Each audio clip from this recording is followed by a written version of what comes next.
y ser madre bajo los criterios que ella decida y de las relaciones afectivas que ella a su vez decida, sin que eso signifique sacrificar su posibilidad de realización en el mundo profesional o en el mundo laboral, entonces habremos alcanzado estatutos de igualdad de género.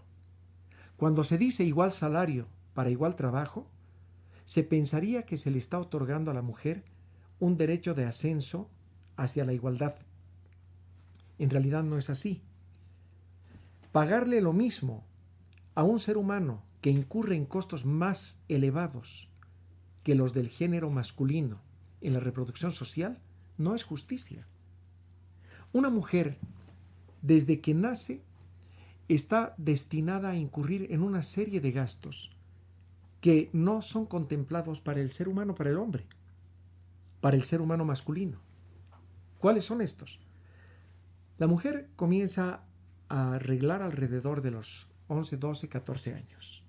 El momento en que comienza el desarrollo de su capacidad reproductiva, biológica, tiene que recurrir a la asistencia médica. Tiene que ser comprendida de manera distinta por sus profesores, porque sus propios procesos biológicos no le permiten a veces participar en deportes, en clases o en otras actividades debido a que sus ciclos menstruales interrumpen esas actividades. Luego, por razones de higiene y razones médicas, incluye en su canasta de consumo una serie de insumos sin los cuales no puede mensualmente pasar esos ciclos. Y son costos adicionales que nadie se los sufraga.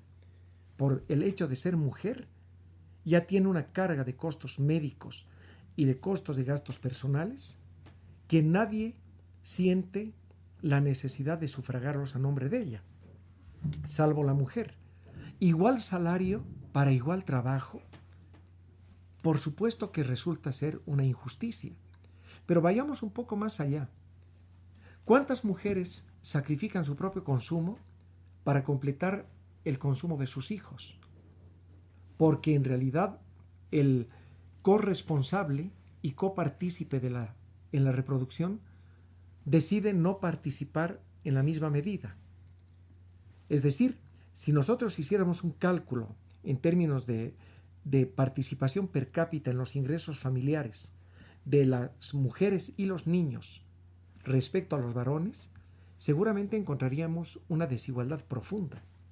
Y esa desigualdad es la que subyace en última instancia a esto que usted me pregunta. ¿Por qué la mujer incurre en prácticas de trabajo, principalmente en el sector informal? La razón, porque el sector formal no se abre tan fácilmente a la posibilidad de contratación de las mujeres, dadas las obligaciones que se desprenden de la formalización del trabajo cuando a quien se contrata es de género femenino. Gracias, doctor. ¿Qué estrategias pudiera usted compartirnos a fin de que aumente esta participación de la mujer en la economía formal, reconociendo o que tenga mayor reconocimiento, que le dé ese valor de mujer madre y su participación? Mire, hoy en día las mujeres madre, y me refiero a la mujer en su conjunto, pienso no haberme explicado con la suficiente claridad, por eso voy a ahondar un poco acerca de este concepto de la mujer madre. Una niña, desde que nace, es pensada por todos los que la rodean, es asumida, es percibida como la expectativa racional de una mujer madre. Uh-huh. Es probable que nunca llegue a serlo, pero siempre será vista como la probabilidad de que sea madre. Y si no se realiza como tal, como la probabilidad de que en algún momento tenga los deberes de quien cuida a los niños, a los sobrinos, a los hijos de otros, o bien a los enfermos y a los viejos. Entonces, asumimos como un patrón de carácter cultural el hecho de que a la mujer le corresponden esas tareas de las cuales no se puede desprender. Por esa razón, cuando decimos que toda mujer es la expectativa racional de la mujer madre, asumimos que los costos de la reproducción social recaen en el género femenino. Esto significa que la participación de la mujer en la economía es ya plena. Es plena porque no existe un solo ser humano pisando el planeta que no dependa de una mujer para la reproducción de sus capacidades de trabajo y de vida todos los días. Si hablamos de la participación de la mujer en el plano gremial, en los movimientos sociales, en las reivindicaciones institucionales, en el progreso en términos de su participación política, en la ocupación de espacios cada vez más expectables en la vida y en el liderazgo de las naciones, estamos hablando de que debemos comenzar por la liberación de la mujer de su responsabilidad en los costos de la reproducción social. El día en que los costos de la reproducción social se distribuyan de manera más equitativa entre todos los participantes de la sociedad y que la mujer se libere de la gran carga que hoy recae sobre sus hombros, estaremos hablando de una participación no solo más equitativa, sino mucho más benéfica para su propio progreso, para su propia realización y para su participación en la sociedad en términos de equidad en todos los espacios del quehacer social. Gracias, doctor. Continuamos, maestro Hipólito. Doctor Fernando Noriega, le voy a hacer una pregunta que está ya en el chat y que es formulada por un servidor. Sí. El libro habla de la dramática forma que le toca vivir a la mujer a través de la historia. Pero en esta sociedad moderna las mujeres siguen padeciendo la discriminación en todos los ámbitos, en la familia, en la sociedad y en el terreno laboral. En especial, la mujer madre tiene que pagar los costos de la reproducción social, es decir, la mujer sigue siendo sacrificada en esta moderna sociedad civilizada.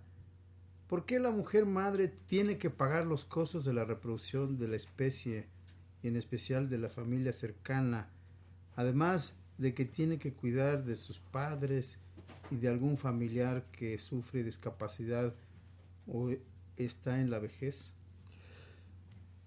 La respuesta es porque no hemos creado las instituciones capaces, el aparato distributivo capaz de replantear la inserción de la mujer en la sociedad. En otras palabras, donde hay mujeres pobres y donde hay mujeres golpeadas y violentadas, hay niños pobres, golpeados y violentados. Mujeres abandonadas, las hay donde hay niños abandonados también. Es decir, la correa de transmisión de una serie de fenómenos, de patologías, proviene precisamente del estatuto que ocupa la mujer en la sociedad. Pensemos en algunos fenómenos un poco más específicos.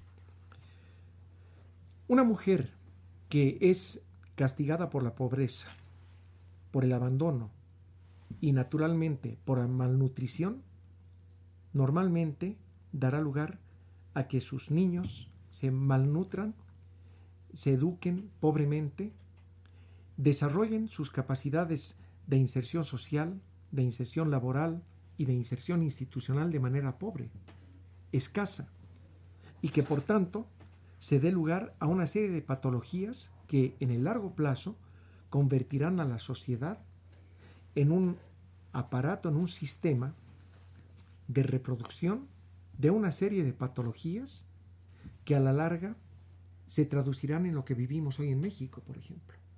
Desde 1982, la declinación del salario real en México ha significado en términos de salario mínimo la pérdida de más del 76% del poder de compra,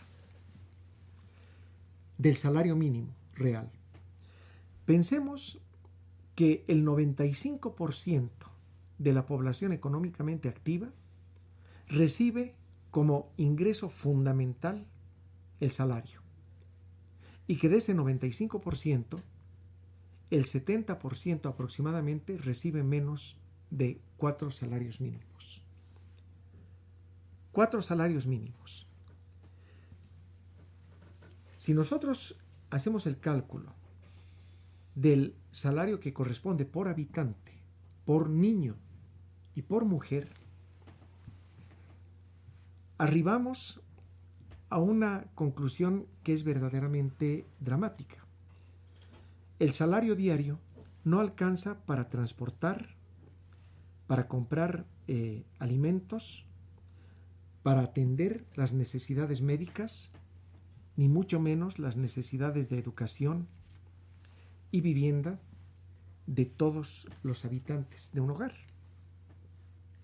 La pobreza se acumula en aquellos espacios en los que la capacidad de reacción ante ese fenómeno es menor. Y la capacidad de reacción es mucho menor al interior de los hogares, en los espacios ocupados por las mujeres, por los niños, por los ancianos y por los enfermos. Entonces, ¿cómo replantear el problema de la redistribución de los costos de la reproducción social? En primer lugar, si no se detiene la declinación salarial, inevitablemente los sectores más golpeados de la sociedad serán las mujeres madre, los niños, los viejos y los enfermos. Entonces, detener la declinación salarial es una obligación de cualquier criterio de política económica que pretenda además reivindicar al género. En segundo lugar, ese es el punto base. En segundo lugar, las mujeres deberán tener por parte del Estado la provisión de servicios de cuidado de maternidad, de servicios de escuelas, por supuesto, pero particularmente jardines infantiles, guarderías, lo mismo que centros de atención a los adultos mayores, que disminuyan paulatinamente la obligación de que las mujeres madre tengan que cuidar de ellos, o que lo hagan por lo menos con el apoyo del Estado. En la medida en que el Estado asuma la responsabilidad de cubrir los costos de la reproducción social y los transfiera al otro género de manera equitativa, la mujer se ha de reivindicar. De no hacerse, de no ponerse en marcha políticas de esta naturaleza, que son por supuesto de carácter estructural, la reivindicación será prácticamente imposible. Hay otros aspectos, por ejemplo, en términos de crédito. Las mujeres, en muy raros casos, son sujetos de crédito. ¿Qué se le pide a un sujeto de crédito? Que posea un bien que sea reconocido como un colateral por parte de las instituciones financieras para otorgarle a quien posea ese activo una parte del valor del activo en términos de crédito. Crédito para la vivienda, créditos personales, créditos para el consumo. Para ser sujeto de crédito, un ser humano tiene que tener posesiones, activos. Resulta que en nuestra sociedad la mayor parte de los activos están en poder de los hombres. Es decir, los derechos de propiedad están concentrados en manos masculinas. ¿Qué posibilidades tenemos entonces de reivindicar a la mujer cuando no podemos hacerla sujeto de crédito? Por supuesto, las posibilidades son prácticamente nulas. ¿Cómo se logrará entonces darles acceso a las mujeres para que reivindiquen su condición de género, siendo además propietarias de activos productivos y de activos residenciales? Haciendo, por supuesto, una transformación fundamental en la distribución del ingreso y de la riqueza, que no es posible en una sociedad que no reivindique en primer lugar la percepción salarial. De la percepción salarial necesariamente se tiene que pasar a la modificación de los sistemas crediticios para privilegiar el otorgamiento de crédito bajo modalidades que tienen que desarrollarse, que no pueden estar fincadas en el colateral habitual, para trasladar hacia las mujeres madre las posibilidades de acumulación de activos. Espero haberme dado a entender.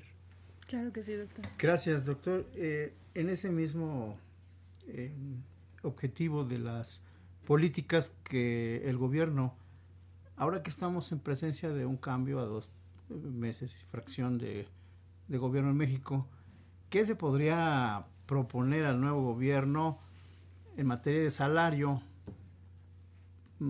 que contraste realmente con la propuesta de los gobiernos anteriores, en los que el bajo salario era la base para la productividad de la economía?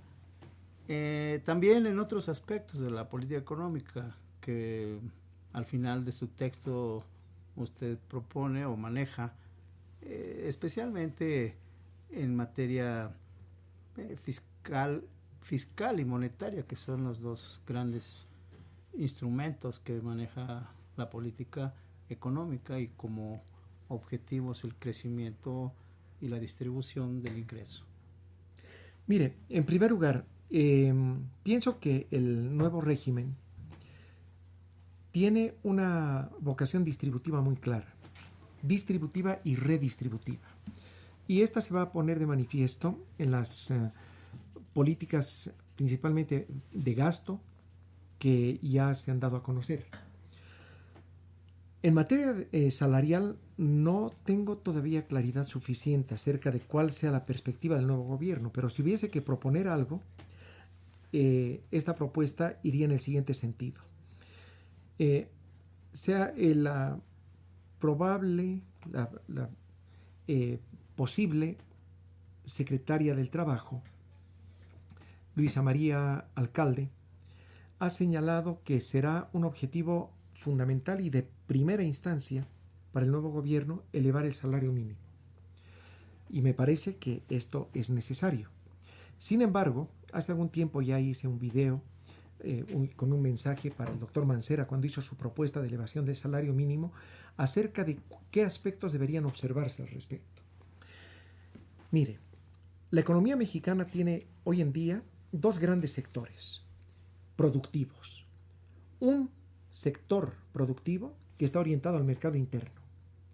Ese sector productivo orientado al mercado interno está conformado básicamente por micro, pequeñas y medianas empresas. Y un sector orientado a la exportación que está conformado por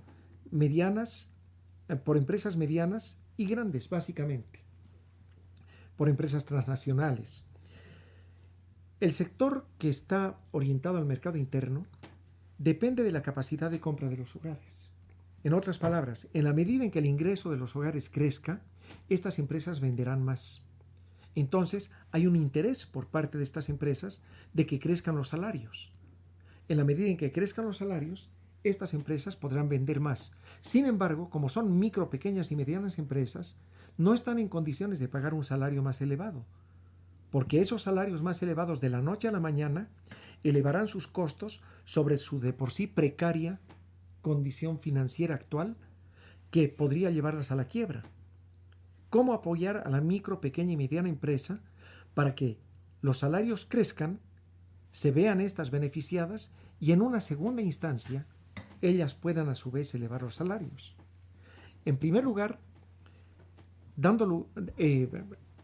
trasladando los costos de la elevación salarial al Estado, particularmente al fisco, en los siguientes términos: desgravando, y es lo que había propuesto desde hace ya muchos años, desgravar los salarios comprendidos entre 1 y 10 salarios mínimos, todos los ingresos.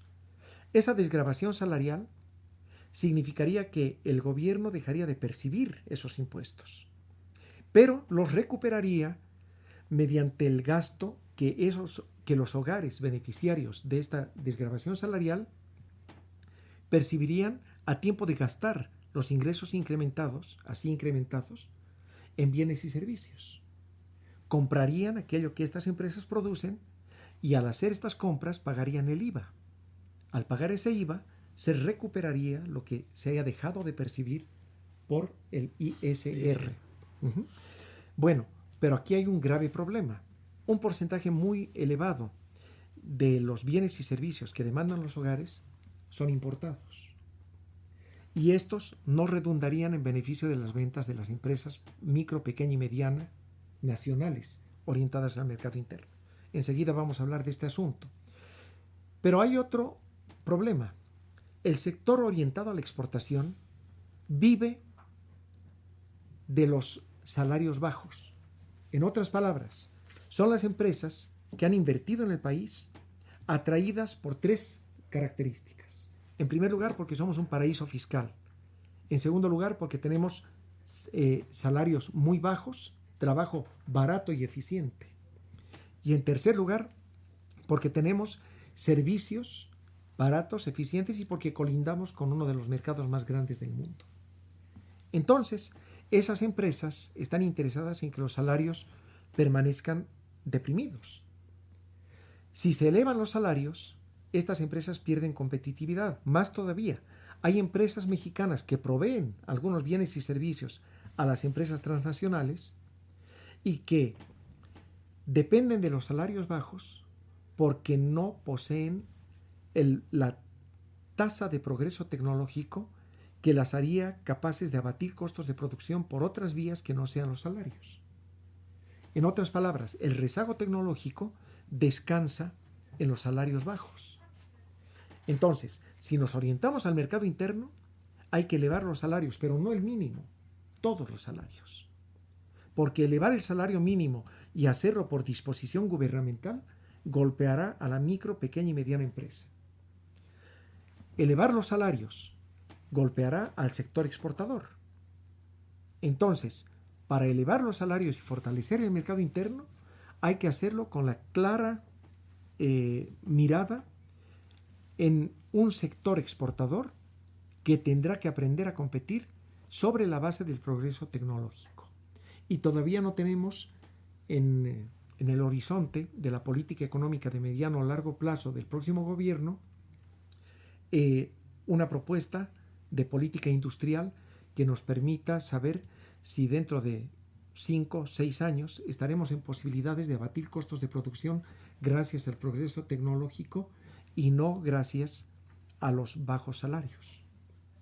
Pero el elevar los salarios es una prioridad insoslayable.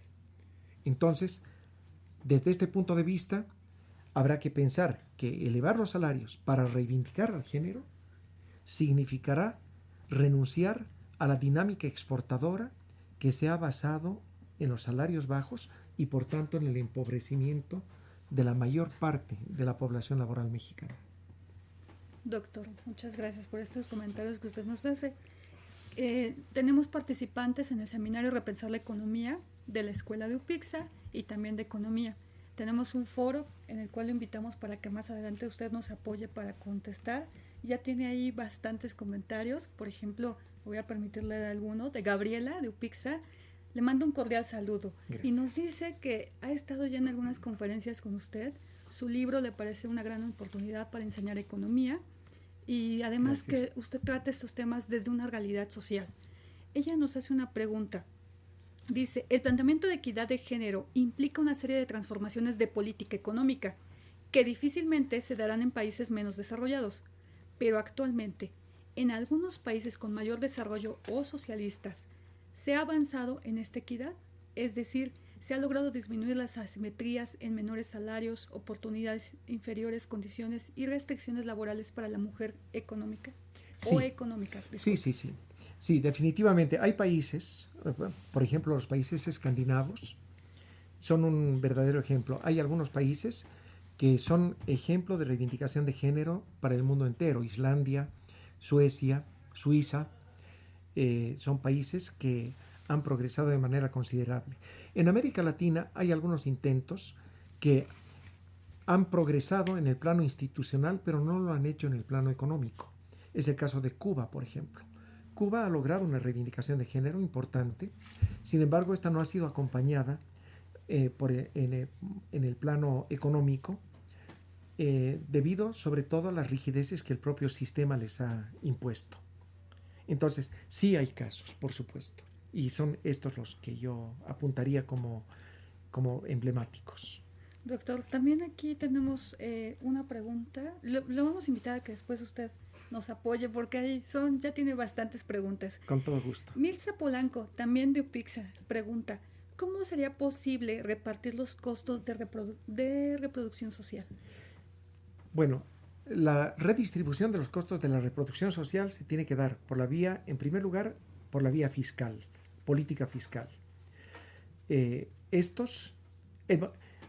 Debo señalar otra vez, el primer elemento para evitar que los costos de la reproducción social crezcan de manera asimétrica y siempre perjudicial a través de la cuota de la tasa de descuento de género hacia las mujeres es la reivindicación salarial.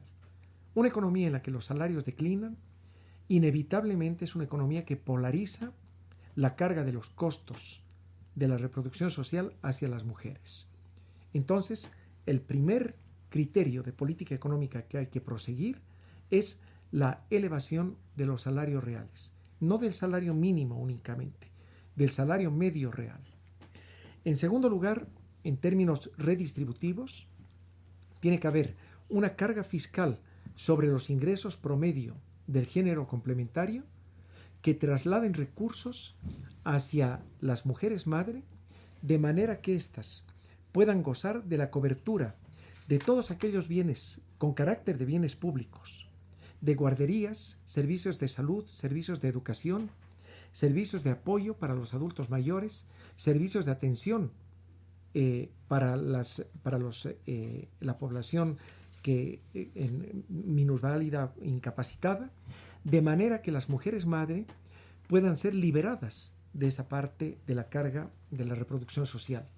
Pero por el otro lado, tiene que existir un cambio de enfoque en la manera en que se percibe a la mujer madre y en la manera en que se percibe la relación entre géneros para la reproducción social, de forma tal que ésta se deslinde por completo de los costos de la reproducción. El día en que las mujeres, liberadas de los costos de la reproducción social, puedan decidir por sí solas y para su propia voluntad y beneficio cuándo reproducirse, cuándo traer hijos al mundo o no hacerlo simplemente, independientemente de que la cuota de participación y corresponsabilidad de la pareja les permita hacer eso en términos financieros, en ese momento se podrá decir que nos hemos liberado de la mayor parte de los costos de la reproducción social. Y el día en que la carga de la educación, de la inserción de los niños y de los jóvenes al mundo laboral, al mundo institucional y a la vida social no recaiga únicamente sobre las mujeres madre, sino sobre la sociedad en su conjunto, se podrá decir que los costos de la reproducción se han equidistribuido. Y es esto algo que ya sucede en muchas sociedades del mundo. Por ejemplo, Islandia o Suecia, Noruega es otro país que ha progresado considerablemente en ese sentido. Gracias, doctor. Maestro Hipólito. Adelante. Creo que sí tenemos muchas preguntas en el chat y el doctor Noriega tendrá el tiempo suficiente como para poderlas contestar ampliamente. Queremos